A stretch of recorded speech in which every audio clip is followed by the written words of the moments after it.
Hello everyone, my name is Donna Swanson. I'm the Executive Director at Focus Alternative Learning Center. We are an organization that helps kids with autism spectrum disorders, and we also have 2 group homes. And our show today is Focus on Autism, and we also have as my co-host Lucas Hofstadter. Thanks for joining us again this season. And today we're going to be talking about confrontation. And confrontation has many different meanings for all of us. And you're going to notice that one of our panel members is different. And we have Sharon, Alex's mom, who is stepping in for Alex today, who had a lot of work to do at school and needed to be at school, but she does know certainly how Alex feels about many things because we go on the panels and she knows what Alex would say. So pretend you're looking at Alex, even though it's Alex's mom.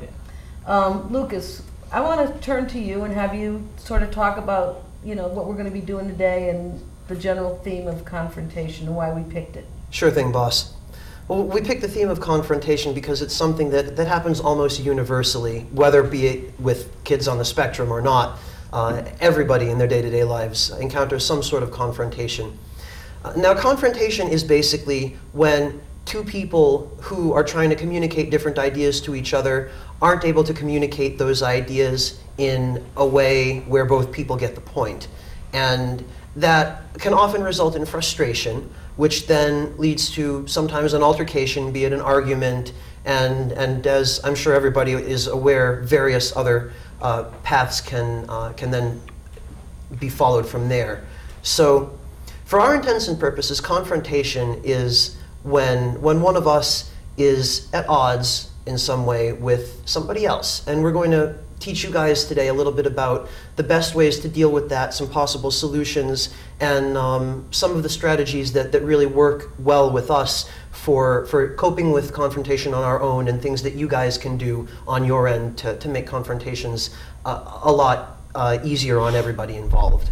And so part of what you're saying is confrontation is miscommunication, not being understood, and the feelings that come from that. And some people have their feelings go outward. Some people just shut down and just give up and feel like it's a total loss. And so there's many different ways that people express their feelings around that. Absolutely. And you'll be getting a little bit of each different person's opinion who's with us today. All right. I guess we'll start with Alex, also known as Sharon.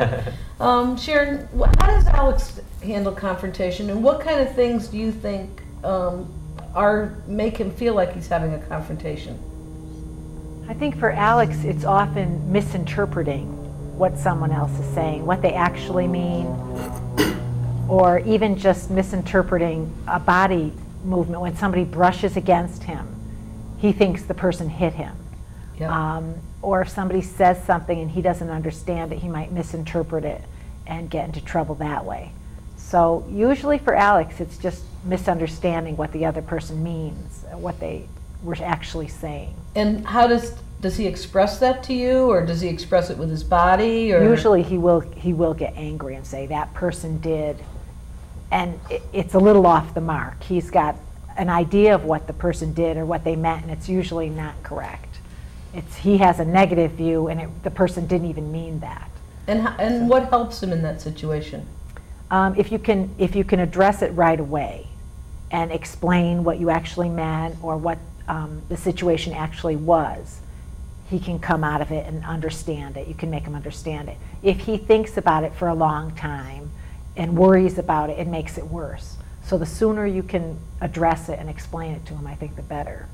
But also, if he is really upset by it, he may have to have some quiet time before he can deal with it. Yeah. And what I've noticed sometimes with Alex is that he'll talk about it over and over again as a way of trying to understand it. But that can go both ways. That can either rev him up or try and help him. It doesn't always work so well. Yeah. No. And what happens if you're not there? Is he able to tell other people? Fortunately, the people that work with him closely are aware of it. The people at Focus know how he is, and so do the people at his school. So they're able to catch him right away and help him work through it. It doesn't mean it'll be over that simply. Sometimes he'll bring it home and still be talking about it and still be worrying about it. But if you just repeat it and how it actually was and explain what it actually meant, he can usually get past it. And what if it's with a peer that he has at you know, say at Focus or at school? Usually it is a peer. Yeah. That's usually the problem. And it's just, he'll be angry, he'll be upset, and he'll think that person meant something different, and he'll be upset about it. And usually he can get over it eventually, but it does take a while to explain it and make him understand what the actual situation was. And I think that's hard for a lot of kids on the spectrum. Well, the one thing that's good about Focus and in his school setting is that he knows that people there generally try to understand him. Yeah.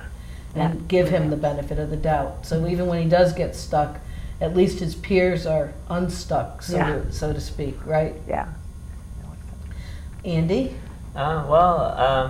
Confrontations for me kind of the same as Alex, I would say, because you know, I generally would, you know, I think the best of everybody generally, like over my whole life, I would say. Yep. But sometimes there's been cases where, you know, I have felt like the other person was trying to hurt me on purpose. So then I deliberately hurt them back, to be honest. But then after that, you know, if I realize that it can be resolved, then I'll give that person a chance. So you like to get even first? First, yeah. No, I'll be honest, yeah. Well, you are always honest. Yeah. So you might do something to hurt that person, Yeah. but not physically. Not physically, though. So. But say something or ignore them. Yeah, like or do something that I know that they wouldn't like. So. And then what gets you into the next mode of thinking? Just kind of my true self is good, I believe. So that kind of wins out over time. So. Over time. The key word here is what? Over time, I guess you could say. Yes. Right? Like, that'd be the key two words there, I guess. Yeah, because sometimes it's a short time, and sometimes it takes a little longer. Yeah, yeah. Because you're a little on the stubborn side. Yeah. And like all kids, well, I say like all kids on the spectrum, good memories. Yeah. And so a long-term memory. So you really have to be ready to do that next step. Right. But you are a good person at heart, Yeah. and then you do, and people do try to work with you on getting to that step. Definitely. But you don't get there till you're ready to get there. Right. I mean, it took. I mean, well, it can. I'll say that, you know, situations like that for me do take a little bit longer than they should probably, but not because, you know, I mean, only because I couldn't do it at first, but so they take a little bit longer than normal, I would say. So. I think that's important for people to understand. Don't you think, Lucas, that timing, everybody has their own sense of timing? Mm-hmm. Yeah. Absolutely. Is there something that you could add to that other than Sorry, boss. No, I would agree. And it takes different people different amounts of time to overcome confrontation, because there's a large emotional burden associated with a confrontation as well. You worry a lot about the outcome, at least if you're a good conscientious person, which everyone here is. Yeah. But I can't much more than agree with Andy that sometimes it takes a while to fully process and get past some of the bigger confrontations in life. And again, confrontation can be misunderstanding, and it's when your feelings get hurt that it takes even longer, right? Right. And would you say that's true for you as well? Yes. In my case, the vast majority of the confrontations I experience are with people I'm close to. It's a different dynamic than say Andy's just explained. But in my case, it tends to be with people that I really care about, people that I'm very close with, and it tends to usually result from good intentions on my part, but a misunderstanding or a miscommunication that leads to bigger problems. And I hate hurting people. I absolutely hate hurting people, and it hurts me more to hurt somebody than it hurts them often. And that part of it is really difficult for me to deal with, is just having to live with knowing that I hurt someone I cared about, or that, you know, I had a miscommunication or a misunderstanding. That stuff stays with me. I can still remember back years and years to to confrontations I've had with classmates or teachers, and some of those are so vivid, and I remember them so bitterly that they still stick in my mind as though they happened yesterday. And in some ways that can be a very powerful tool for avoiding some of those kinds of things, but unfortunately not all of those experiences are very easy to generalize, and so there are times when even recently I've wound up having confrontations with people I care about. I often, being very strong-willed people with opinions that sometimes differ a little bit, Donna and I sometimes have our confrontations, right? Absolutely. And I think we've gotten pretty good at working them out. And that's the important part of any confrontation, really, is working it out. And I consider myself extremely lucky because the cases in which I think my most serious confrontations have been, with people like Donna, whom, are people that I trust or are really good friends, and that do have good hearts and work things out. And I consider myself very fortunate because there are some confrontations that have cost me people that I called friends, and that's really the most painful thing, is when there's a long-term loss involved in a confrontation. I think, like for you and I sometimes, because we are so close, when I have to be the boss, so to speak, and we don't agree, and then but you think that we are equal at times, and I have to say, excuse me, this is the way it's going to be, but we always work it out, but it may take some time, and I count on us always working it out, and I think that over the years those have become less and less. Yep. As we've worked longer together and more intensely together. I'd like to think so. And I also think that being on the panels and doing shows like Nutmeg have helped us all learn how to communicate and deal with each other. Yeah. And not feel threatened, because the relationships are solid. Mm. And we are one for all and all for one. We wouldn't hurt anybody on purpose. We just wouldn't. I'm going to go to you next, Miss Emily, and I'm so glad that you're here, because I know that you're not feeling 100%, and I kind of used my good friendship with you to say, please come and do it for me, and you said, all right. Speaking of confrontations. Yes. Well, we didn't get into one because I begged her to come, right? Mm. Are you glad you did? Yeah. Yeah? We're glad you did. Yeah. Everybody's glad you did, and you got fed too, so that's good. Emily, what confrontation's hard for you, right? Very hard. Yeah. So, like, what kind of things? And I don't even like the word confrontation, but it truly is what it means. It's what it feels like. Even a simple misunderstanding feels so big sometimes. How do you deal with it, and what are the kind of things that kind of get you going? Well, I deal with it in more of a negative way. I tend to try to run away from the problem, and I had a word for it, but kind of it means an escapism. Escapism? Yeah, and like pretend the problem wasn't there, but then last minute when it's like no way to avoid it, I sometimes panic, and then that also leads me. I've fibbed before, been under extreme panic. So it makes you do things that you don't even agree with, that you don't like to do, because you're not a fibber, right? No. No, and then how do you feel afterwards? Awful. Awful.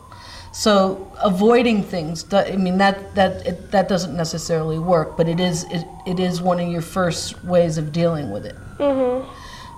And what makes it hard to deal with it straight on?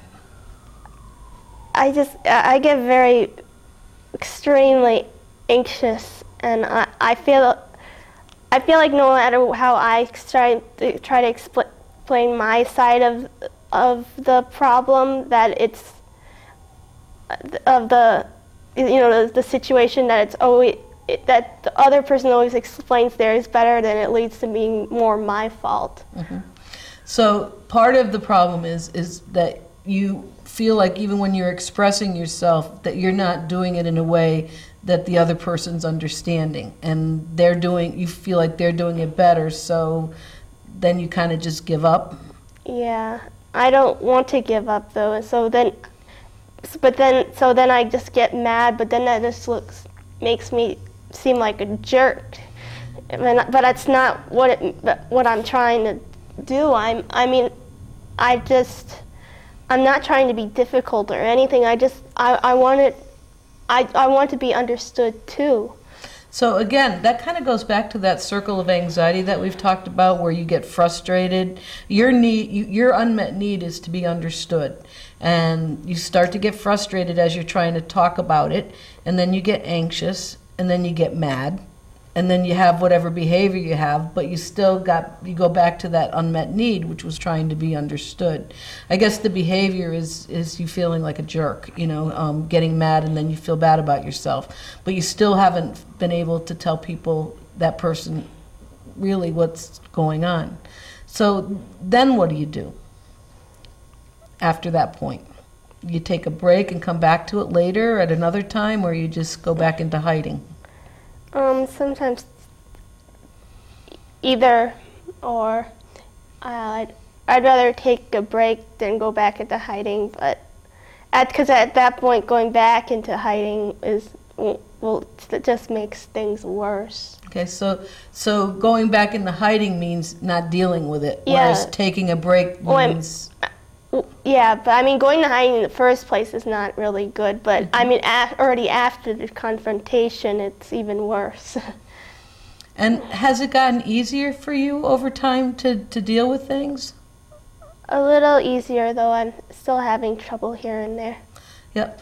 What I've noticed, because I've known you for quite a while, I see that you at least take more chances now in trying to express yourself and deal with your confrontations, even though you don't feel successful. You used to be in hiding all the time, and then we would find out much after the fact that there was something going on, where you're much easier able to at least get the process started now, even though it feels so uncomfortable inside, right?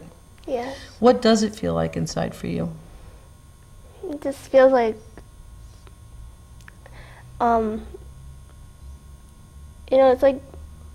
it's my stomach's doing flip-flops. Yep. So it just physically doesn't feel good either. No. No.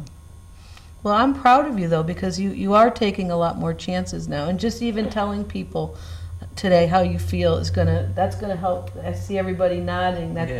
That's gonna help people too. How about you, Mr. Dan? On what part? What kind of, how do you handle confrontation, and how does it feel for you, and what kind of things get you riled up? One of the main things, and this has always been my Achilles heel, so to speak. I am a particularly fierce friend. If I see one of my friends or peers getting bullied or someone just being mean to them, I can get very protective or very overprotective. Almost defensive. You're a fierce friend. Yeah. I believe that. So then so that leads you to be overprotective. Yeah. Although I don't really like being aggressive, but and that's why I'm not a big fan of confrontations. But certain circumstances, like when it comes to friends, yeah. So how do you stand up for a friend? You don't go. I focus that generally isn't a problem, but inside of focus, sometimes there's just kids that are just that are just even in their basic life that just aren't very nice and kind of not like, especially bullies, school system. Outside of it, I'm just using school system as an example. No, I'm not trying to demonize the school system or anyway. Right. I'm just,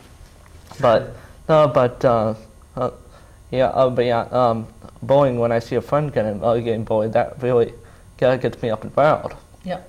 That's pretty much one of the only things that would lead me into a confrontation.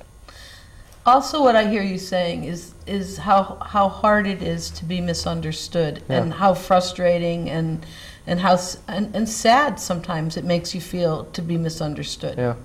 And not be able to get the words out so that people understand what you're really all about. Yeah. And I hear that from all of you, is to not be accepted for who you are, and that in itself is like a confrontation. When you're always when you feel that people just don't get you and don't appreciate each and every one of you for the beautiful people that you are, that can be very hard. Now, when you stick up for somebody, are you able to stick up for yourself? Yes. No, I try to, like Emily said, I try to avoid from confrontation unless there are no other options available to me. What about at home? Well, at home, there's not that many confrontations, so. There's not that many confrontations because you feel safe in advocating for yourself. Yeah. So that's something that I think is true for everybody. When you feel safe, then you can advocate for yourself. Now, I have a very little example here that happened today, and it also happened at Focus. That it wasn't really a confrontation, but you guys kind of got together and were talking about, because we had a rule change at Focus about a video game. And someone approached me yesterday, and actually some of the kids went on strike last week and wrote a letter to Focus, to Fred and I as the founders of Focus, saying they thought this was horribly unfair, and they wanted to make picket signs and go out front and say, because we were going to take away a certain video game. And so one of the direct staff talked to me yesterday, and he was like biting his fingers on trying to talk to me. And just earlier today, you guys started to talk to me about something that you thought was unfair. And so that, but I didn't take it as a confrontation, but it was, I knew it was hard for you guys to kind of rally around and say, you know, this isn't right. And I happen to agree with you guys. And so, did you feel relieved that you were able to speak up for yourself and for your peers and be heard? I'm relieved you took it as well as you did, personally, yes. What did you think I was going to do? I wasn't 100% sure. When I thought back to some of the other times that you and I have have had conversations, I wasn't quite sure what to expect. And I really am a nice person. Oh, she is. She is. Don't get me wrong. But I didn't want her to think she was being ganged up on me, because we were all sort of in agreement about that one point. And you know what? And we don't agree a lot. But this, you guys really agreed with strongly. And I have to say, you know, Chris, who's not here with us today, he advocated for people, and he said, I don't want you to think I'm telling you what to do. But I do want you to know that this is how I see it. And I didn't realize that it had been a game they'd been playing for years, and they changed the rating on it. And I mean, I don't know anything about video games, and I want to keep it that way. But I did hear you guys, and so we're gonna make some changes about one part of that. And then there was another part that we're not. It has to be the way it is. But you guys accepted that. Part of confrontations is also compromising what results from confrontations. Did you hear what she just said? Might have said it better. Can you say it again? Part of sometimes what comes from confrontations is compromising. And that implies that people are willing to listen to each other. And I was willing to listen to you. I really appreciate that you guys wanted to think about whether I was going to feel ganged up on or not, which I don't. Because I know that you guys love and respect me. I count on that. And so I really know that when you do come to me, it's with it's with loyalty and your convictions. You know, I want you guys to have a voice. Yeah. Were you in on this? I was kind of. I agree with them, to be honest. Yes. Good. And I was, you know, I didn't talk as much as they did, but I was like nodding my head, and I was saying absolutely, like whenever they said something about that. Yeah. And then in return we agree what will stay the same and with the rule change. Yep, because that was becoming a problem. Yeah, and it did make sense. So part of a confrontation is having somebody that will listen to you, somebody that you feel safe talking to, and understanding you and giving you time to kind of figure out what it is that you're talking about. Not making you solve the problem before you're ready to solve it, even though we kind of encourage you to solve it. If you're not ready, you're not ready, because then it won't. Then it's not real. Right. And having a voice, Yep. having the ability to compromise, and accepting things that can't be compromised on. And the other part of it is that a lot of us, especially myself included, don't deal well with confrontation emotionally. For me, I tend to, I mean, Emily said that she kind of runs from it. I tend to feel responsible for it, and so I sort of take it all onto myself, and rather than get in somebody's face, I sort of try to work everything out myself and make any and all sacrifices necessary to smooth things over on my end in order to kind of quell the confrontation. And when we were discussing the issue that you mentioned, I was a little bit personally worried that that I would wind up being responsible as the ringleader of it and the perpetuator, and that I would have to kind of maybe meet with you a little bit later to smooth things over. So actually, I saw Emily as well as quite the ringleader there. I think she and I maybe had the strongest feelings about it. Yes. And I did. I really listened to you. But I mean, I really listened to you both. Alex/Sharon, what would you add to this? You agree? You think Alex would agree? Yeah, and I like the point about compromise. That does come, once you get through the confrontation and figure out agreeable compromise for the two parties. What Alex says, and it would work in this situation as well, as long as I feel like you want to help me and you are trying to help me, then it doesn't matter whether you actually did or not. It's what matters is that you try to help me. It's the thought that counts. It's the what? It's the thought that counts. It's the thought that counts, and it's the relationship, and that's what really works. I always say that real estate is about location, location, location. Autism is about relationship, relationship, relationship. Our time here today is just about over, and it just goes by so fast, doesn't it? Sure does. Do you think Alex did a good job? Yes. What do you think? We miss him, and we hope you guys stay tuned because there's more to come. And what do we have to say to everybody? Thank you for joining us. Thank you for joining us. Hope to see you next time. Bye.